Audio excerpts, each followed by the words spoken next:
Empezamos la sección 3 de los algoritmos. Ya vimos varios algoritmos para la suma y otros para la resta. De nuevo, no son todos, hay más, pero hemos seleccionado los más usados, los más comunes. Vamos con los algoritmos de la multiplicación. Pero antes de empezar con los algoritmos de la multiplicación, primero deberíamos pensar qué significa la multiplicación. O sea, su verdadera definición. ¿Qué estamos haciendo cada vez que estamos multiplicando? Entonces, por ejemplo, si a uno lo mandan a hacer esta cuenta, 8 por 14, ¿qué significa esa cuenta? Recuerden que acá es clave pensar las operaciones, pensar qué significa, cuál sería la definición de multiplicar. Y multiplicar significa lo siguiente, es una suma abreviada. Cuando estamos haciendo 8 por 14, en realidad lo que estamos haciendo es esta suma. 8 más 8 más 8 más 8, un total de 14 veces. Eso significa 14 por 8.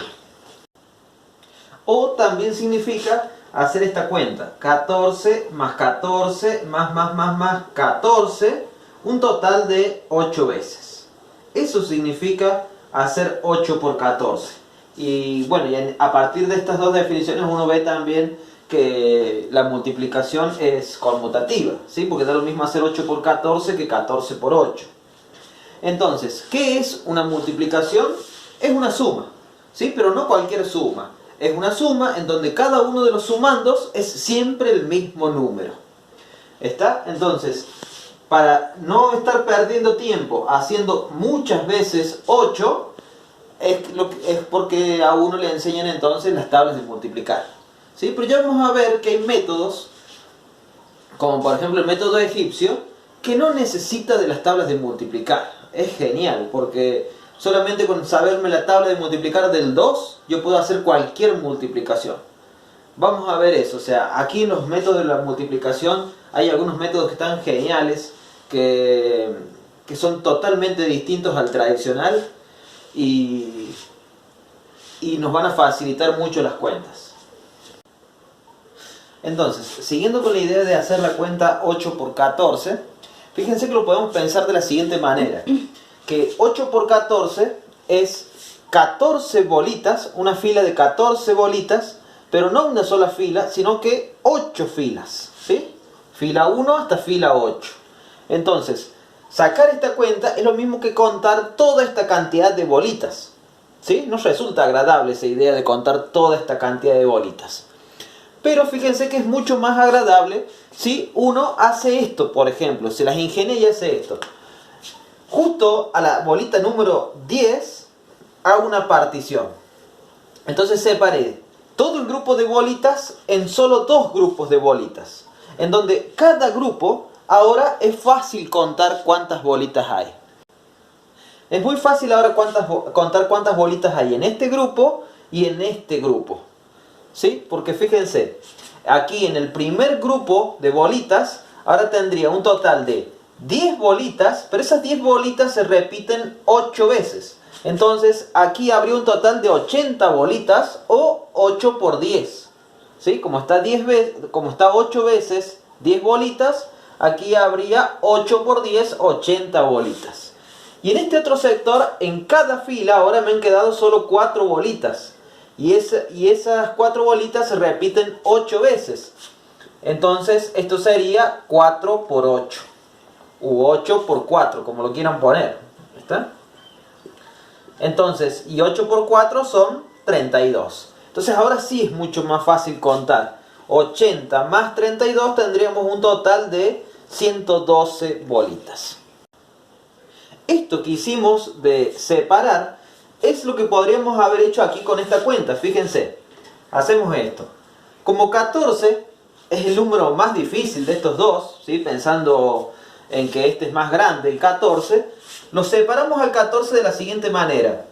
Como 10 más 4, ¿sí? 10 más 4 es 14. Pero acá fíjense que uno podría aplicar una de las propiedades que se enseña en la primaria, que se llama distributiva, de la multiplicación respecto de la suma. Entonces, ¿cómo se hacía la propiedad distributiva? Se agarraba el 8 y se lo multiplicaba por 10 y a la vez se lo multiplicaba por 4. Entonces la cuenta que me va a quedar aquí es la siguiente. 8 por 10 por un lado, más 8 por 4. Pero fíjense que eso no es más que lo que hemos hecho aquí con la partición de las bolitas. Entonces me quedaría 80 más 32 y son las 112 que había contado. Entonces, esto de repartir de una manera que nos quede cómodo las cuentas se llama propiedad distributiva. He partido este 14 aditivamente, pero no de cualquier forma, sino que buscando que uno de los números sea fácil, en este caso el 10. ¿Por qué fácil? Porque multiplicar cualquier número por 10 es fácil, lo único que hace es agregarle un 0, entonces a este 8 se le agrega un 0. Y eso se llama propiedad distributiva. Lo que yo quiero mostrarles con todo esto es que a veces en la primaria y en la secundaria se hace el proceso al revés. O sea, se enseña la propiedad distributiva a secas. Título de la clase de hoy, propiedad distributiva. ¿Qué consiste la propiedad distributiva? En hacer esta cuenta, 8 por 10 más 8 por 4. ¿Y de qué me sirve eso si yo lo veo así a secas? No me sirve para nada. ¿Entienden? Porque dice el chico, por ejemplo, dice, ¿para qué me estás enseñando esto si podría acá sumar 10 más 4, 14, 14 por 8, 100, y hacer 14 por 8? ¿Por qué no lo hacemos así? Y bueno, ahí viene a lo que digo yo, o sea, no conviene ni ustedes ahora siendo alumnos, ni el día de mañana siendo maestros, docentes, enseñar la propiedad distributiva a secas, sino que enseñar la propiedad distributiva a través de una situación, por ejemplo en ese de las bolitas, ¿sí? Enseñar que la propiedad distributiva es una gran herramienta de estrategia de cálculo mental para las multiplicaciones y ya vamos a ver que también para las divisiones. En cualquier multiplicación que me tiren de ahora en más, yo puedo hacer este truco de agarrar el número más difícil y partirlo en dos números más fáciles. Y de esa manera hacer propiedad distributiva.